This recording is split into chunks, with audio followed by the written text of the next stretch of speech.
Professor doctor Mohammad ইউনূসকে নেতিবাচকভাবে বিশ্বে তুলে ধরতে বিপুল অর্থের বিনিময়ে বড় ষড়যন্ত্র হচ্ছে, এতে জড়িত রয়েছে ভারতীয় মিডিয়া, এমন মন্তব্য করেছেন প্রধান উপদেষ্টার প্রেস সচিব শফিকুল আলম।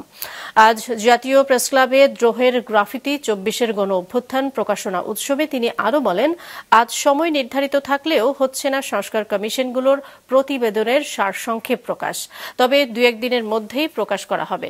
স্বৈরাচার যাতে ফিরে আসতে না পারে সেদিকে সবাইকে সজাগ থাকারও আহ্বান জানান তিনি।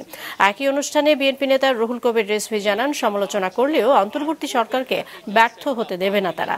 সাম্প্রতিক সময়ে ভারতের অবস্থান বাংলাদেশের সার্বভৌমত্বের উপর সরাসরি হস্তক্ষেপের শামিল বলেও দাবি তার। বাংলাদেশের এই গ্রাফিতি এবার আমাদের ইয়াং জেনারেশনরা নতুন বাংলাদেশের যে গণ অভ্যুত্থান হলো, এই গণ অভ্যুত্থানকে ধরে রাখবে, এটা খুবই ইম্পর্টেন্ট। কারণ এইটা ধরে রাখাটা কেন ইম্পর্টেন্ট, আপনি দেখতেছেন যে আওয়ামী লীগ এবং পতিত স্বৈরাচার, চোরতন্ত্রের জননী, ঘুমের জননী, তারা চাচ্ছেন বাংলাদেশকে, এই যে ন্যারেটিভকে তারা চ্যালেঞ্জ করতে চাচ্ছেন।